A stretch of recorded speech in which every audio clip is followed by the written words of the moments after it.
हरे कृष्णा। आज हर व्यक्ति को अपना अपना फिगर मेंटेन करना है।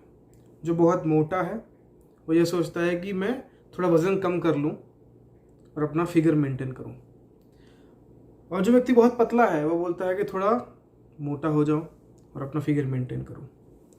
और उसकी भी एक डेफिनेशन बना ली है कि जिसकी चौड़ी छाती और उनकी जो कमर है वो बहुत पतली है तो वो परफेक्ट फिगर है ना। वो डेफिनेशन उन्होंने बना लिया है। हम बहुत ही अपनी बॉडी कॉन्शियस है। सुबह योगा भी करते हैं तो योगा का भी एक ही फोकस रहता है कि हम हमारे बॉडी को शेप में लाए, है ना। आजकल देखो कि जिम की मेंबरशिप लोग ज़्यादा लेते हैं, क्यों? क्योंकि सोचते हैं कि मेरा बॉडी शेप में रहे। So everybody is working very hard to get themselves in shape, ठीक है।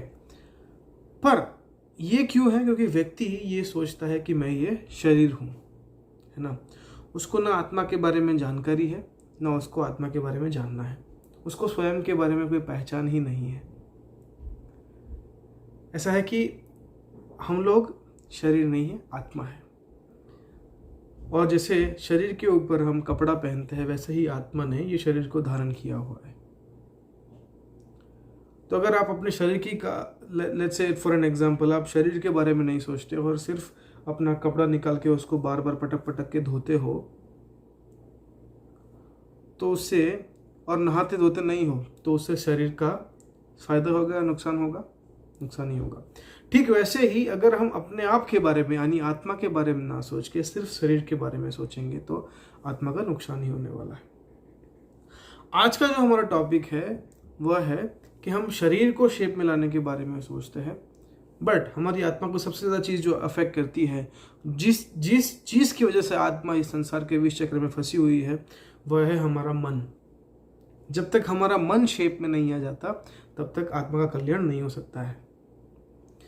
हम एक एग्जाम्पल लेंगे श्रीमद् भागवतम से। श्रीमद् भागवतम में शौबरी मुनि का एक एग्जाम्पल है। शौबरी मुनि का भी ऐसा ही कुछ था। उनका मन शेप में नहीं था। वह सोचते थे कि मुझे किसी का साथ सहकार नहीं चाहिए, मैं सिर्फ अपने आप से आध्यात्मिक प्रगति करना चाहता हूँ, आध्यात्मिक उन्नति करना चाहता हूँ। तो उनके मन में ये घमंड था। तो ये घमंड के कारण उनके मन की छाती बहुत चौड़ी थी और उनके मन में औरों के प्रति प्रेम नहीं था, आदर नहीं था, सत्कार नहीं था। तो इसकी वजह से उनकी जो कमर है वो प्रेम की कमर है, जो मन के अंदर बहुत पतली थी। इसके चलते क्या हुआ, उन्होंने सोचा कि मैं एक ऐसी जगह ढूंढूं जहां बैठ के मैं अकेले ही तप कर सकूं, ना मुझे कोई रोकने वाला हो, ना कोई टोकने वाला हो, ना मुझे कुछ बताने वाला हो कि मुझे क्या करना चाहिए क्या नहीं करना चाहिए। तो उन्होंने क्या किया, एक तालाब ढूंढा और तालाब के तल पे जाके बैठ गए। योगिक शक्तियाँ हुआ करती थी उनके पास, योगिक सिद्धियाँ होती थी, तो व्यक्ति पानी के अंदर भी जीवित रह सकता था, है ना। तो उन्होंने पानी के अंदर जाके 60,000 साल तक तपस्या की। 60,000 साल। और 60,000 साल तपस्या करने के बाद उनके मन में घमंड पैदा होता है कि मैं कंट्रोलर हूं, है ना। उस जगह पे उन्होंने इतना सारा समय बिता दिया तो वो सोचने लगे कि मैं कंट्रोलर हूं और ये तालाब के अंदर जितनी मछलियां है वो सब मेरे अधीन है। एक घमंड हुआ। अभी एक बार होता है ऐसा कि वहां पे उसी तालाब में भगवान विष्णु का वाहन गरुड़ जी वहां पे आते हैं। अब आप तो जानते हो गरुड़ का खुराक क्या होता है? खुराक होता है उनका मछली। वो मछली खाते हैं, है ना। तो जैसे ही गरुड़ जी वहां पे आते हैं, तालाब के अंदर मछलियों में भगदड़ मच जाती है और मछलियां जाती है शौबरी ऋषि के पास जाके, उनके शरण में जाके बोलती है कि हमें बचाइए। अभी इनका घमंड आ जाता है कि लोग मेरी शरण में आ रहे हैं। तो घमंड में चूर चूर होके उन्होंने भगवान के परम भक्त गरुड़ जी को बोल दिया, श्राप दे दिया कि तुम ये तालाब के आसपास नहीं आ पाओगे। देखिए, उनका वो अथॉरिटी नहीं था, ना उनका वो लेवल था कि वो गरुड़ जी के कुछ बोल सके। गरुड़ जी के अंदर भगवान के प्रति जो प्रेम है, भक्ति है, उसका लेस मात्र भी शौबरी मुनि के अंदर नहीं था। तो उससे क्या हुआ, वो गरुड़ जी तो वहाँ पे नहीं आए, बट सौबरी मुनि का घमंड और बढ़ गया।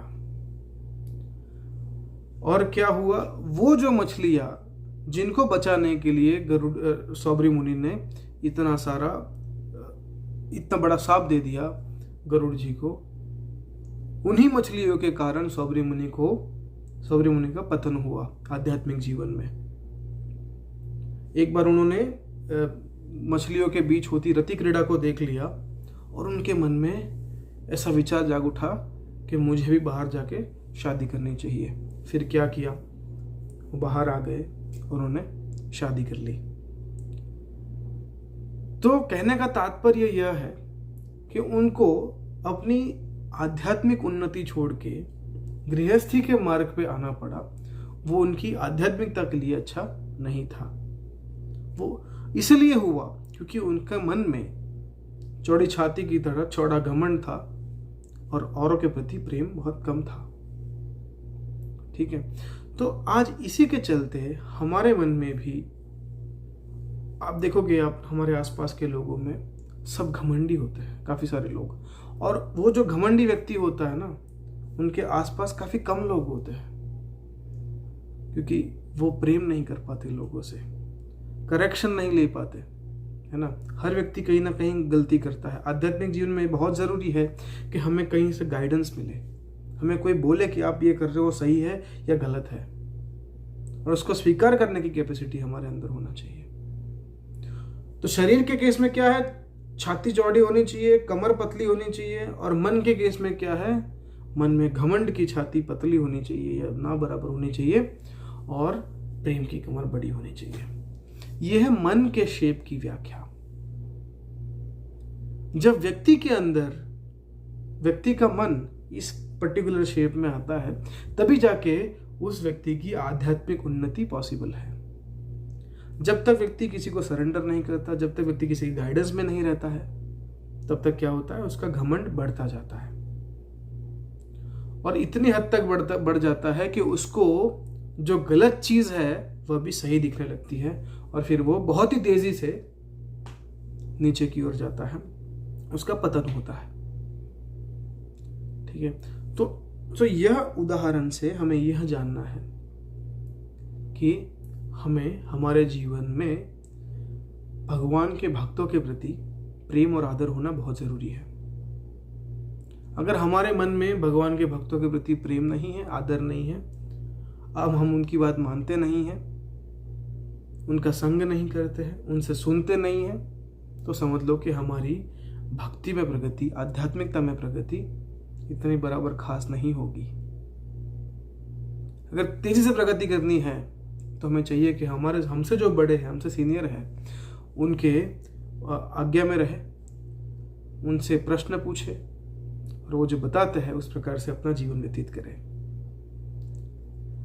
हमारा सपोर्टिंग सिस्टम इतना स्ट्रांग होगा कि फिर से हमें सौबरी मुनि की तरह हमारा आध्यात्मिक रास्ते से पतन नहीं होगा। आशा करता हूं आपको आज का ये वीडियो पसंद आया होगा। हरे कृष्णा।